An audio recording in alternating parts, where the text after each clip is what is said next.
Good morning. My name's Dave Penfound. I'm from Heartland Farm Mutual, and I'm an underwriter here in personal lines.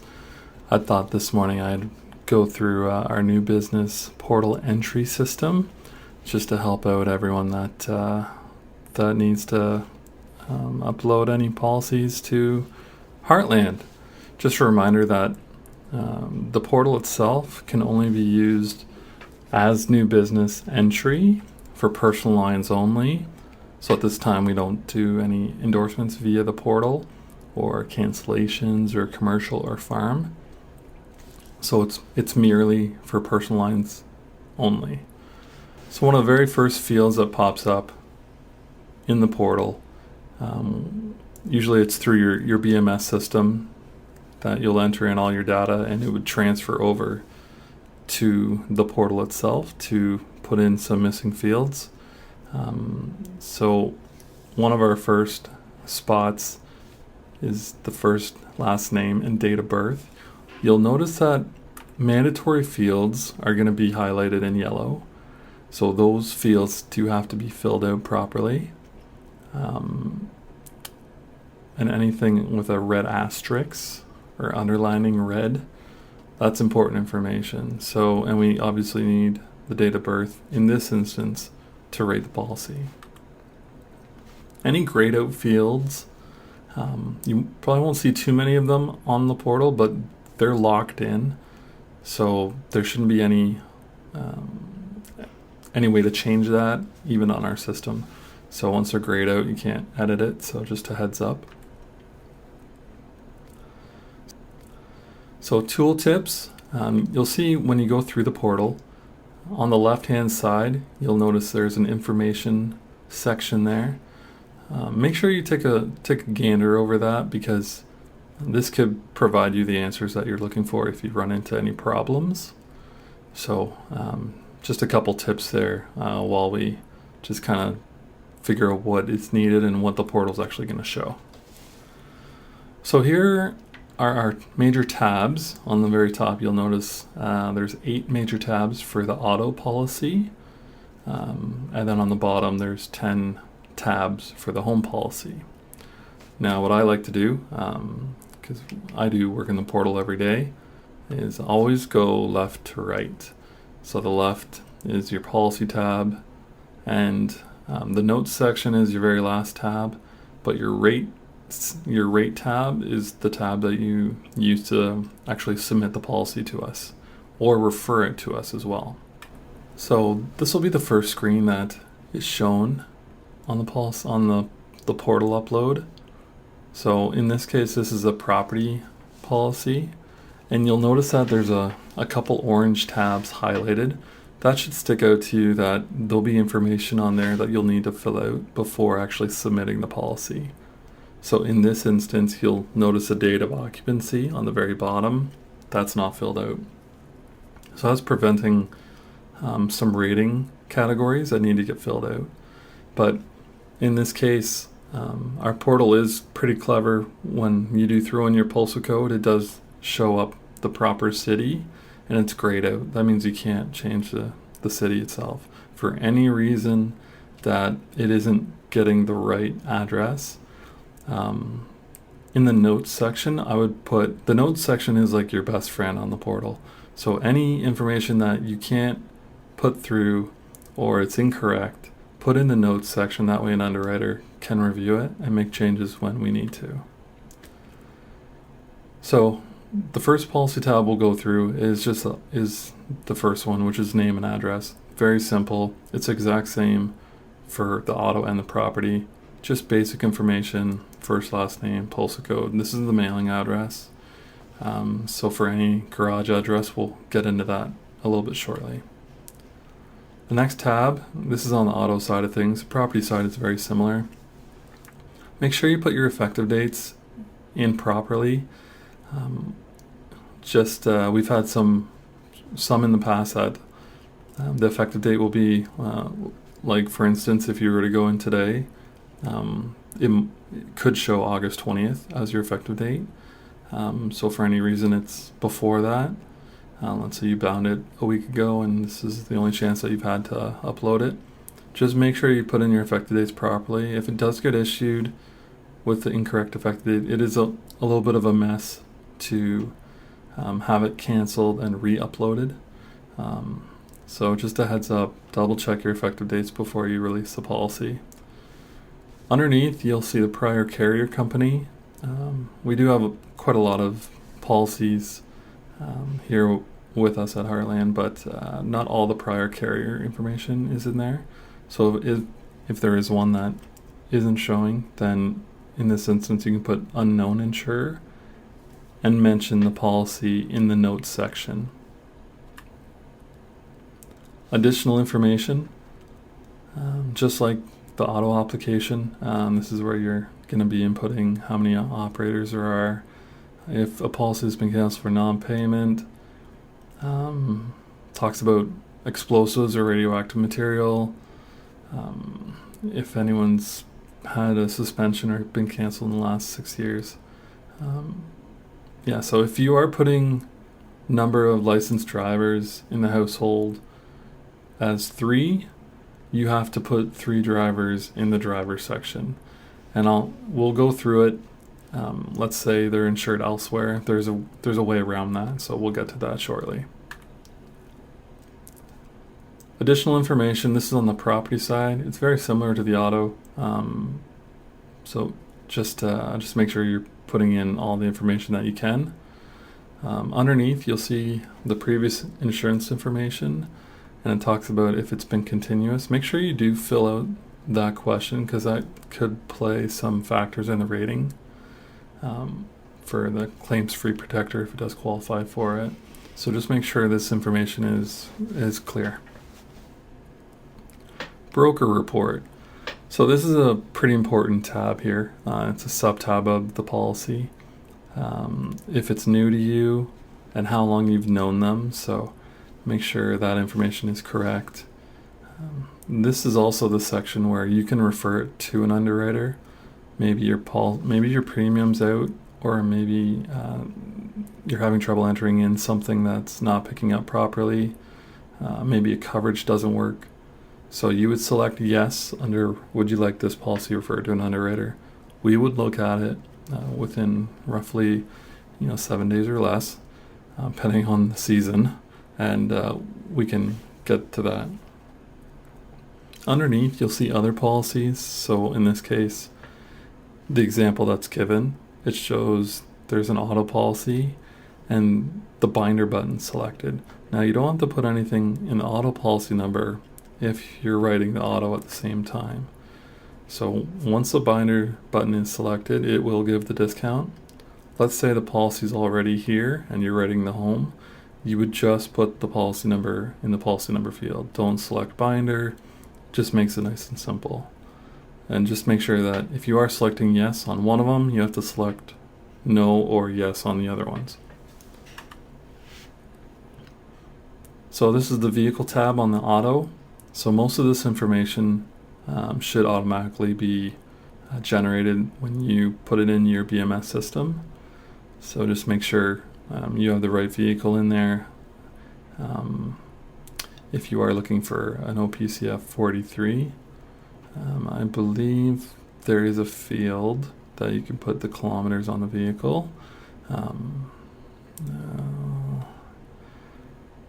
Yeah, it should be in one of the other tabs, but just make sure your vehicle is correct. Underneath, you'll notice the rating territory, and it says same as policy. For any reason that the garage address is different than the mailing address, you would just put the garage address in there, and the vehicle would be rated based on that.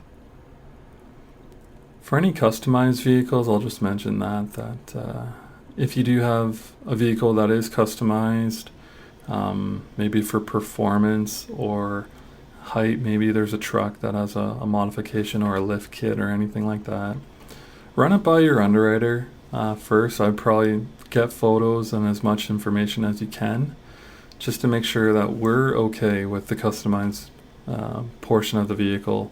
If it's wheels or rims, basically anything performance enhancing, we're not a huge fan of. So if there is anything that might be a gray area, of the vehicle itself, give your underwriter a call and maybe send some photos just to see if we're okay with that.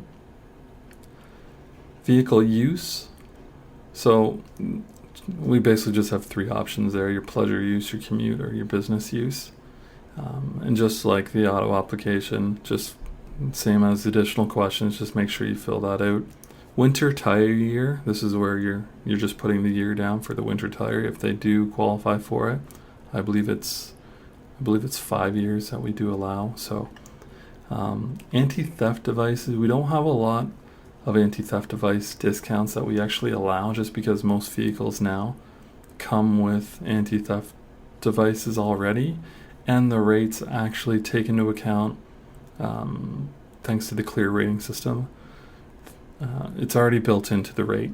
So new Volkswagens or Hondas that have automatic anti-theft devices, those rate groups are already taken into account, those anti-theft devices. So really we don't run into a lot of discounts. Coverages, this is where you find all your OPCFs for your vehicle, your liability limits, your AB increase. You'll see a little orange arrow, and if you open that up, it'll drop down to the optional AB increases. So your 47s and everything. Below, you'll see the policy change form on the very bottom. This is where you're putting in your OPCF 5s or your 43s. Just a reminder that the OPCF 27 only needs to be shown on one vehicle. So just in case you're inputting multiple vehicles, 27, if it has full coverage, only requires it to show on one vehicle. Your lien and lease. So very, very simple. You're putting in this information if the vehicle has a lien holder or a lessor on it. Driver information. So you're putting in your insurance, your driver's license number, your date of birth, and your license type. Try to put in as much information on this page as you can. So if someone is newly licensed, definitely get their G1, G2, and G date. If it's someone that's been insured in this case for over 40 years, I guess is 40 years old but can drive, has had their license since 95, that should be fine. We're not too worried about anything newer than that. But definitely try to put as much information in as you can. That way it just makes our job a little bit easier. Convictions. So this is where you're going to put any convictions, including suspensions or medical suspensions as well. Definitely anything that is showing on the MVR or anything that the insured advises in the last 6 years. So medical suspensions, cell phone tickets, anything like that, you should be putting that information. If you feel like you're inputting a lot of convictions or suspensions and you haven't had a discussion with your underwriter, I'd probably give them it might be too late to give them a call now, just because you've probably bound this policy already, but it wouldn't hurt to just have a discussion with the underwriter just to make sure you're rating properly and there's nothing that's missing or maybe haven't been talked about. Maybe there's an operator that you're putting multiple tickets on, or maybe they're insured with a high risk market and we might need to exclude them because they're insured with Jevco or another facility. So anyways, just a heads up here, if you are putting a lot of convictions down, it might be a good opportunity to call your underwriter. So the assignments tab. So this is important for if you do have multiple operators. So if you do just have one vehicle, one operator, very simple, you select principal and move on. Let's say you have one vehicle and two operators and both operators are over the age of 25. One would be principal and one would be a secondary. If the case where the secondary operator actually has insurance elsewhere and you don't want to rate for him, because probably shouldn't rate for someone that has insurance elsewhere unless they are the primary, you would select unassigned, and that basically just pretty much immunity. So we're only rating for the principal operator. For any occasional that's under the age of 25, you would choose occasional, and you should be getting a rate for that as well. So that's pretty simple. So we're going to jump to the property section real quick, just to make sure that we can kind of follow up, and we'll probably come back to the claim tab and go from there, but just to kind of catch up with where the auto's at. So the location has 3 sub-tabs. One's the risk details tab, which you're looking at here. This is the risk address, so if any reason that it's different than the mailing address, you would put the physical risk address in here. Maybe you're putting the cottage in or something like that. You would just put the cottage information in because it's probably different than your mailing address. Occupancy information, this is important on the very bottom. Package form type. So make sure you are selecting the proper package that you've got permission to do. So we do have a couple forms here at Heartland that differ from other forms, and the main one is the comprehensive home versus the prominence home. Now the prominence home does have to qualify, so make sure you take a look in the manual and just make sure that the home is over $400,000 in replacement cost. It has 10 years claims-free, gap-free insurance coverage, and the home has to be built between 1999 and today. So that's the only way that prominence coverage can be given. So it is a little bit of a pain if it is put through a different way, just because we do have to make some alterations. But make sure you are selecting the proper form here, because that'll make everything just go smoothly from there. So risk details. So this is where you're putting all your information on the home itself that you're putting through. The more information, the better. So if you are putting an older home through, maybe it's built in 1950, make sure you put all the updates down as well. Plumbing, electrical, we need that information. Even if it's, maybe it's very limited information. Maybe the plumbing, they're not sure about the plumbing, but there was a bathroom that was redone in 2002. Chances are the plumbing was also had to be updated at that point as well. So you would use a 2002 update for plumbing. Primary heat, obviously the natural gas furnace is the most common ones out there. We also have propane. If it's out in the country, maybe it's geothermal, so we can get into that as well. Oil tank, if you do select oil tank, there'll be another field that pops up that wants information on the oil tank. So just make sure that you're aware of our manual rules for oil tanks, for how many years is okay and how many years is not good.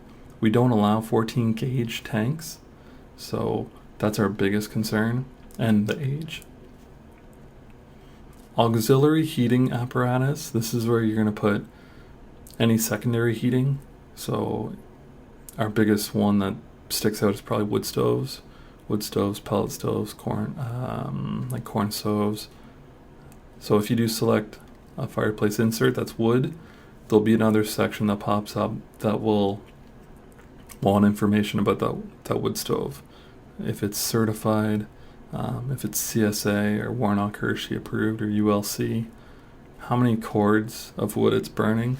So on your side, make sure you do have like a wood stove questionnaire and photos on your broker side, just so you have the proper information there. Fire protection, we do have a couple options there, but hydrant, fire hall, and we also have shuttle and unprotected. So just make sure that you are selecting the correct one, because obviously it'll change the rate if not. Other outbuildings, so for any reason that you're looking to insure an outbuilding separately on the policy instead of using the detached private structure, like maybe there is some heating or electrical. In this case, this is a $50,000 barn. So in that case, you would put in all the information as you would see there. Coverages. So you'll see at the very top the claims-free discount protector. And just a reminder that you can only qualify for that if you've had no claims and no gaps of insurance for 5 years. So just a reminder there. Primary coverages, that's you'll see your deductible there. Just make sure that you are selecting the right one. Secondary coverage, waterscape, policy limit, that is for your full waterscape. For new business, pretty much only have 2 selections for waterscape. Either you have the full policy limit or you have no water coverage. GRC, you'll see the GRC there. Just make sure if it does qualify, if you have all the updates on the home that's at least 20 years old, it can qualify for GRC. Anything solid stone or log, you wouldn't actually qualify for the GRC. So just a reminder there. Supplements tab. So this is where you're going to be putting in any personal articles that the insured uses on a recreational basis. Basically, they're not benefiting monetarily from it. So in this case, we just use a couple examples. Cameras. You would put in the item description, the serial number if there is one. Another pretty common one is jewelry. So definitely the more information you can get, the better. If it's a higher case of jewelry, in this case $5,000, it'd probably be best if you do have an appraisal on your side.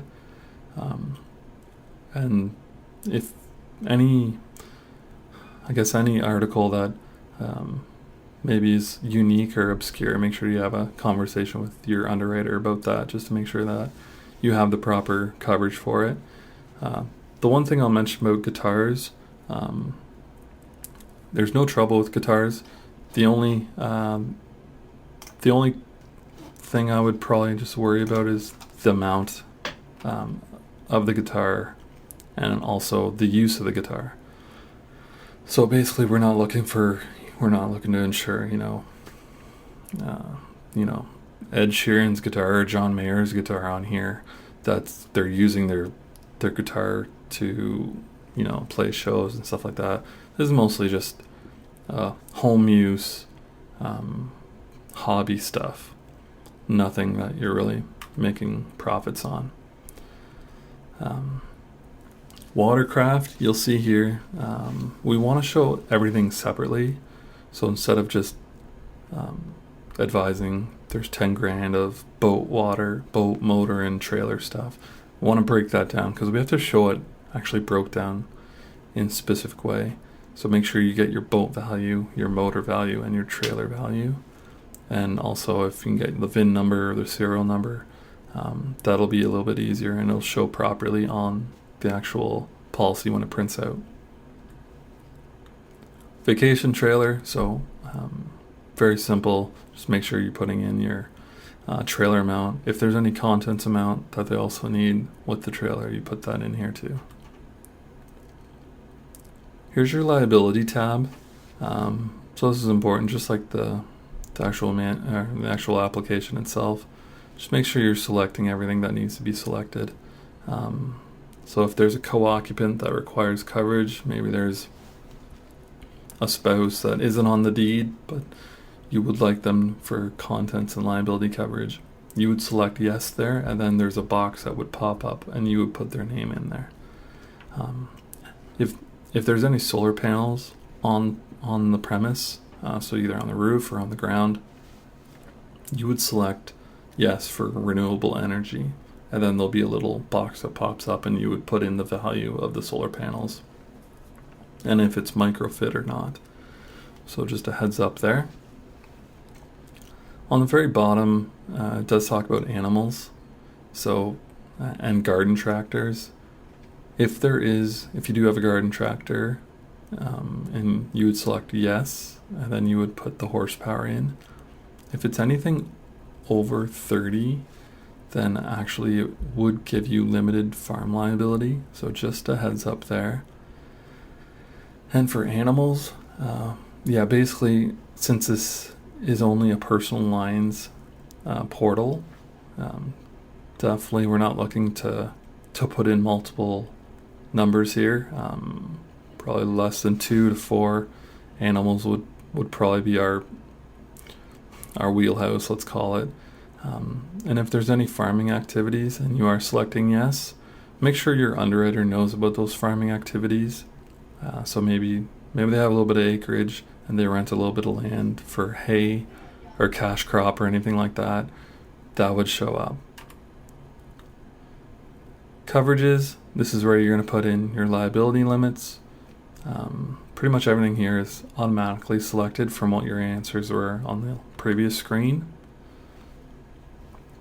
Additional information, this is where you're just going to put in your mortgagee, or if maybe you have a tractor that has a lien holder, this is where you put that information in. Claims, so this is the claims tab. It's the same for auto and property. Make sure you are putting in claims that are not only within 5 years old, but also relevant claims as well. So maybe in 2012 they had a total loss. Not that that's rateable or anything like that, but that would be good information to know because it would probably show up on the hits report. So something that's important that you see on the hits report, I would put that in the claims field. Not that it's going to be rated at all. Anything over the 5 years wouldn't be rated against, but it would be good information for the underwriter to know that maybe the old house was a total loss and they built a new house. Probably already know that, but it'd be good to at least have a little bit of paper trail on that too.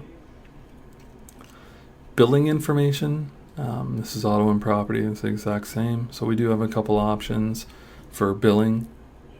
So you can have your direct bill, your monthlies. You can also have a 1-pay and a 3-pay as well. Or you can have agency bill where it's just run through the broker. Withdrawal date, just make sure you are selecting the correct withdrawal date. And we aren't accepting any checks or money orders for down payments.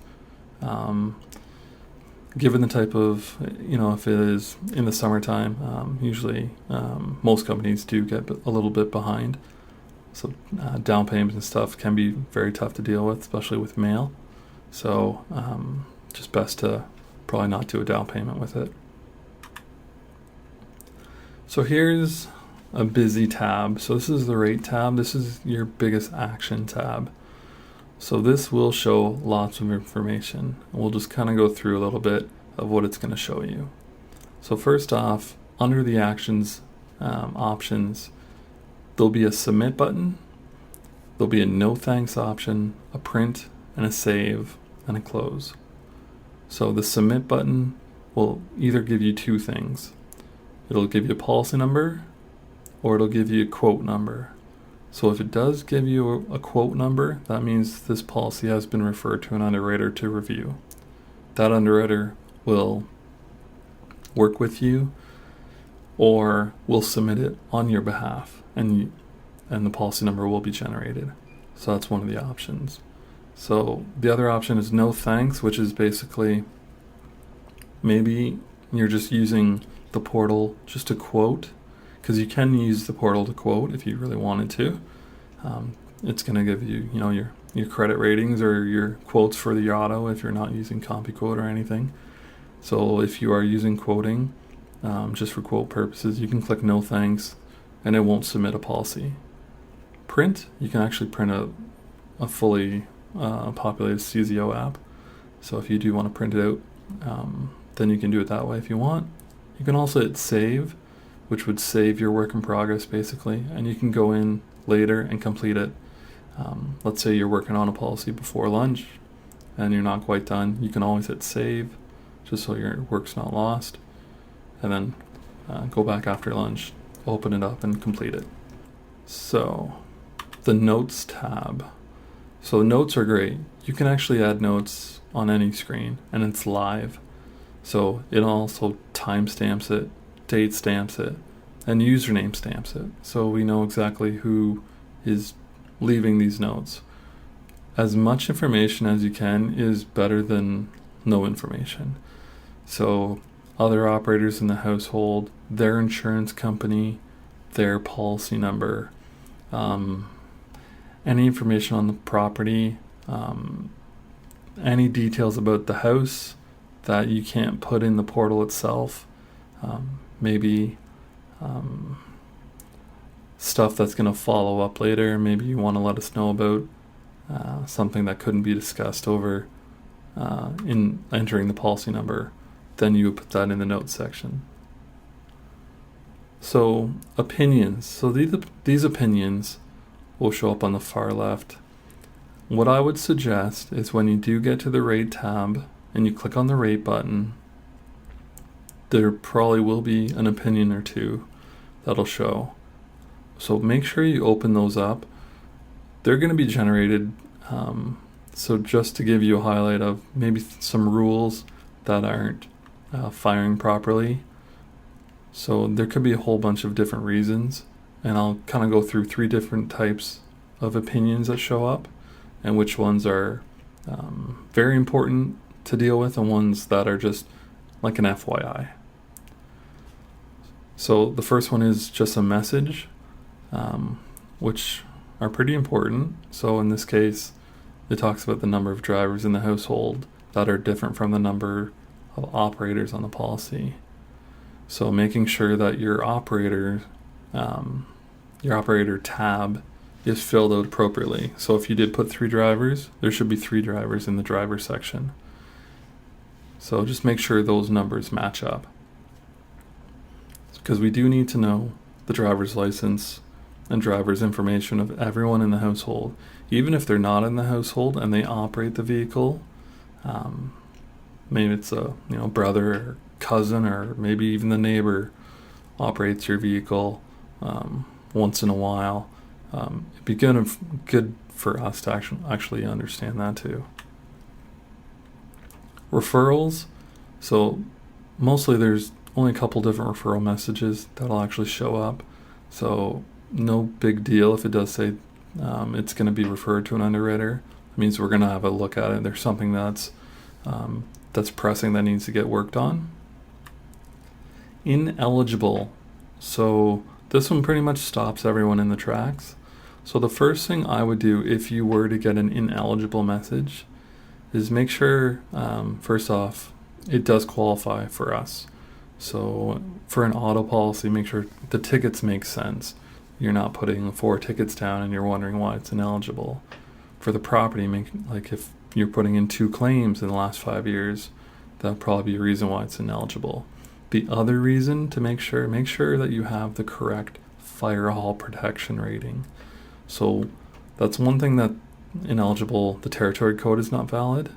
Actually meaning almost like the postal code either is incorrect or we're not showing something as shuttle protected and it truly is shuttle protected. So for anything like that, I would double check your location tab and make sure that you have the correct fire hall rating. For any problems at all, give your underwriter a call because they can go in and fix that. Okay, so probably by now you probably have your username and password that should have been emailed to you from our IT support team to access the portal. But I'll just show you a little bit just on our website, heartlandfarmmutual.com, how to actually access it. If you just slide over, click on login, and under agent broker portal, you would select that, and this screen would pop up with username and password. So you throw it in, and this is the portal. This is the screen that shows. So you'll see on the far left broker tab. So in your broker tab, this is just under your broker tab. So you probably won't show many policies on here. You'll just show policies that you're working on. So under referred, so you would show policies that you'd already have referred to an underwriter for. Inquiry, you can throw policy numbers in there and bring up deck pages and everything. So this is pretty operational. So you can search for policies. You can print out some documents if you needed to. But yeah, everything else should be all right. If you ever find that you click on a policy that you're working on and it shows that you're locked, there's a button on the far left that says unlock, work in progress. Just click on that and you should be fine. So that's the end of the presentation. What I would suggest is make sure you are able to access the portal. And if you do have any questions at all, you can feel free to email your underwriter or give them a call and ask away. For any reason that you need help in the portal, I'll throw my name out there, as you have been trained now to operate the portal. My name is Dave Penfound, and you can email me just at dpenfound, so PEN, F as in Frank, OUND, at heartlandfarmmutual.com. So that should be it. Like I said, if you do have any questions, feel free to give us a holler, and any one of our underwriters here can help you out. Hope everyone has a great day, and so long.